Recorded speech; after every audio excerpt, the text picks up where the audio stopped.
नमस्कार मित्रांनो स्वागत आहे तुमचं खांडवी पाटील आपल्या या युट्यूब चॅनलमध्ये। मित्रांनो, आरटी ऍडमिशन 2026 आता लवकरच ऑनलाईन अर्जाला सुरुवात होणार आहे। आरटी म्हणजेच राईट टू एज्युकेशन याचा असा अर्थ होतो। तर यासाठी नर्सरी पहिली KG1 KG2 या विद्यार्थ्यांना फ्रीमध्ये शिक्षण दिले जातं, ते प्रायव्हेट आणि चांगल्या शाळेमध्ये।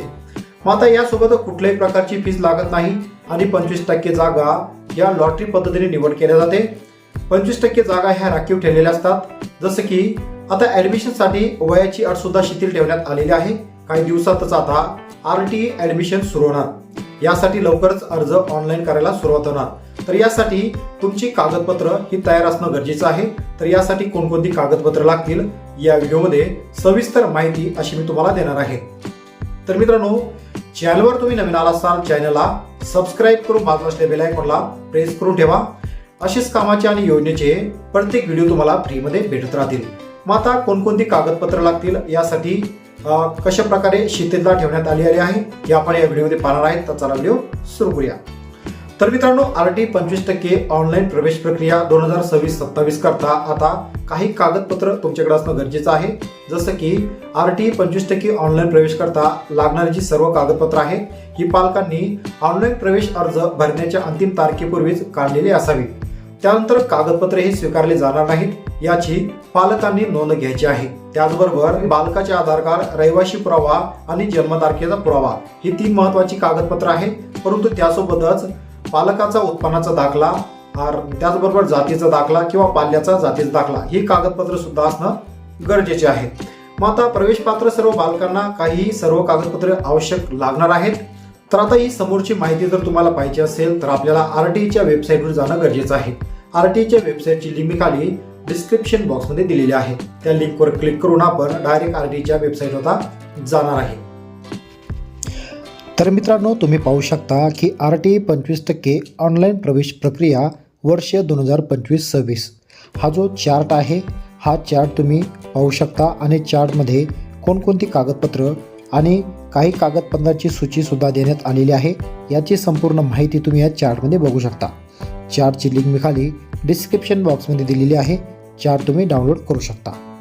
तर तुम्ही या ठिकाणी पाहू शकता की प्रवेशाकरता काही आवश्यक कागदपत्रसुद्धा लागणार आहेत। जसं की आरटी 25% ऑनलाईन प्रवेशाकरता लागणारी सर्व कागदपत्र ही पालकांनी ऑनलाईन प्रवेश अर्ज भरण्याच्या अंतिम तारखेपूर्वीची असावी। त्यानंतरची जीही कागदपत्र असेल ती स्वीकारली जाणार नाही, याची पालकाने नोंद घेणं गरजेचं आहे। त्यानंतर बालकांचे आधार कार्ड, रहिवासी पुरावा, जन्मतारखेचा पुरावा ही सर्व कागदपत्र आरटी प्रवेश पात्र सर्व बालकांना आवश्यक ठेवण्यात आलेले आहे। मग आता या ठिकाणी थोडं खाली स्क्रोल जर केलं तर तपशील दिलेला आहे किंवा वैध कागदपत्रांची सुद्धा या ठिकाणी दिलेली आहे, ते सुद्धा आपण थोडक्यात या ठिकाणी पाहणार आहे। तर या ठिकाणी तुम्ही पाहू शकता की तपशिलामध्ये वैध कागदपत्रां सूचीमध्ये जे वंचित गटातील बालकांमधील खालील प्रवर्गाचा समावेश होतो। त्यामध्ये जर जात संवर्गाने जर बघितली तर अनुसूचित जाती, अनुसूचित जमाती, विमुक्त जाती अ, भटक्या जमाती, त्यानंतर भटक्या जमाती, क भटक्या जमाती, इतर मागासवर्ग म्हणजेच OBC, विशेष मागास बालके SBC या वंचित गटातील बालकांमध्ये या प्रवर्गाचा समावेश असणार आहे। यामध्ये तुम्ही पाहू शकता परत दिव्यांग बालकं असेल, HIV बाधित किंवा HIV प्रभावित बालकं असतील, त्यानंतर कोविड प्रभावित बालक ज्यांचे पालक एक किंवा दोन्ही यांची निधन झालेले असेल आणि अनाथ बालके।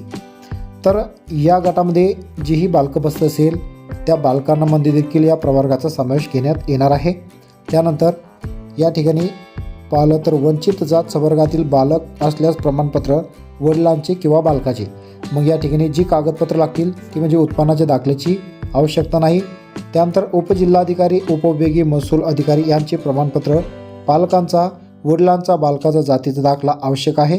त्याचबरोबर परराज्यातील जातीचे प्रमाणपत्र ग्राह्य धरण्यात येणार नाही, हे सुद्धा लक्षात घेणे एक महत्त्वाची बाब आहे।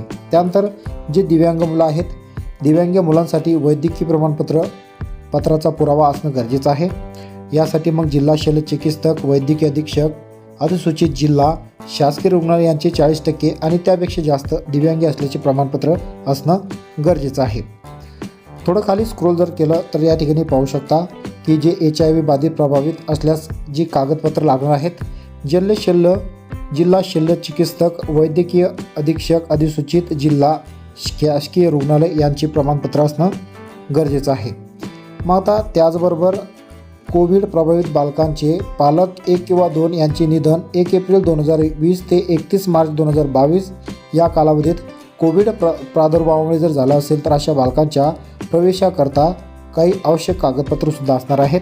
जसं की या ठिकाणी तुम्ही पाहू शकता, वंचित गटातील बालकांमध्ये कोविड प्रभावित बालक ज्यांचे पालक 1 किंवा दोन्ही यांचे निधन 1 एप्रिल 20 ते 31 मार्च 2022 या कालावधीत कोविड प्रादुर्भावामुळे झालेले प्रवर्गातील बालकांचा समावेश करण्यात आला आहे. यामध्ये सक्षम प्राधिकारी यांचे निर्गमित केलेले संबंधित पालकाचे मृत्यू प्रमाणपत्र असणं गरजेचं आहे.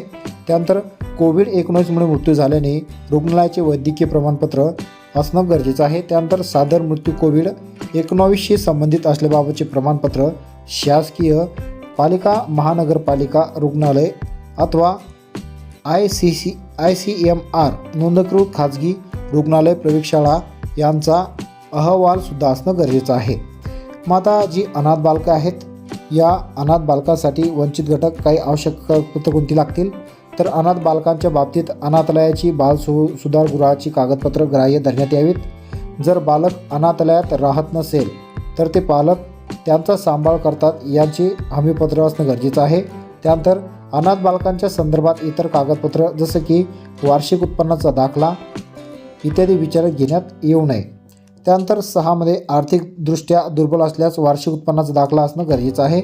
यासाठी तहसीलदार दर्जाच्या महसूल अधिकाऱ्याचे प्रमाणपत्र, सॅलरी स्लिप कंपनीचा किंवा एम्प्लॉयरचा दाखला, आर्थिक वर्ष 2022-23 किंवा 23-24 मार्च अखेरचे 1 लाखापेक्षा कमी वार्षिक उत्पन्न असलेले उत्पन्नाचा दाखला हा परराज्यातील ग्राह्य धरण्यात येणार नाही याची दखल घेणं गरजेचे आहे.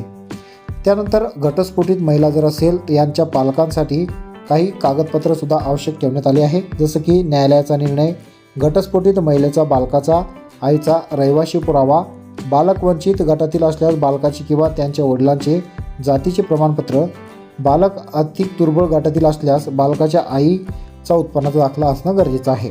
त्यानंतर न्यायप्रविष्ट असलेल्या घटस्फोट प्रकरणातील महिलांसाठी सुद्धा काही विशेष या ठिकाणी बाब आहे.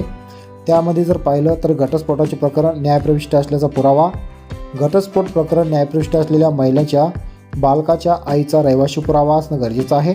त्यानंतर बालक वंचित गटातील असल्यास बालकाचे किंवा त्यांच्या वडिलांचे जातीचे प्रमाणपत्र व बालक आर्थिक दुर्बल गटातील असल्यास बालकाच्या आईचा उत्पन्नाचा दाखला, ही सर्व कागदपत्र असणं गरजेचं आहे. त्यानंतर ज्या विधवा महिला असेल, या विधवा महिलांच्या पतीचं मृत्यूचं प्रमाणपत्र, विधवा महिलेचा बालकाच्या आईचा रहिवासी पुरावा, बालक वंचित गटातील असल्यास बालकाचे किंवा त्यांच्या वडिलाचे जातीचे प्रमाणपत्र, बालक आर्थिक दुर्बल घटकातील असल्यास बालकाच्या आईचा उत्पन्नाचा दाखला, हे सर्व कागदपत्र असणं गरजेचे आहे. त्यानंतर आधार कार्ड, वंचित व आर्थिकदृष्ट्या दुर्बल घटकातील सर्व प्रवेशपात्र बालकांकरता काही महत्त्वाचे कागदपत्र असणार आहेत. जसं की या ठिकाणी तुम्ही पाहू शकता, RT 25% प्रवेश प्रक्रियेवेळी विद्यार्थी पालक यांचे आधार कार्ड किंवा आधार क्रमांक मिळवण्याकरता केलेल्या अर्जाची पावती अनिवार्य करण्यात येत आहे. परंतु काही कारणामुळे पालक आधार कार्ड सादर करू शकले नसेल तर अशा प्रकरणामध्ये पालकाचे आधार कार्ड सादर करण्याच्या अटीच्या अधीन राहून बालकांना तात्पुरत्या प्रवेश देण्यात यावा. तसेच सदर आधार कार्ड हे तात्पुरत्या प्रवेश दिल्याच्या दिनांकाच्या 90 दिवसाच्या आत शाळेकडे सादर करणं गरजेचं आहे. तर मित्रांनो, अशा प्रकारे तुम्ही या ठिकाणी पाहू शकता की जो जन्मतारखेचा जो पुरावा असेल, वंचित व आर्थिक दुर्बल घटकातील सर्व प्रवेशपात्र बालकांकरता काही आवश्यक कागदपत्रसुद्धा लागणार. जसं की ग्रामपंचायत, नगरपालिका, महानगरपालिका यांचा दाखला, रुग्णालयातील ANM रजिस्टरमधील दाखला, अंगणवाडी बालवाडीतील रजिस्टरमधील दाखला, आईवडील अथवा पालकांनी प्रतिज्ञापत्राद्वारे केलेले स्वयंनिवेदन असणं गरजेचं आहे. त्यानंतर 12वा मुद्दा म्हणजे रहिवासाचा वास्तव्याचा जो पुरावा आहे, हा पुरावासुद्धा असणं गरजेचं आहे. जसं की वंचित व आर्थिकदृष्ट्या दुर्बल घटकातील सर्व प्रवेश पात्र बालकांकरता ही कागदपत्र आवश्यक आहेत.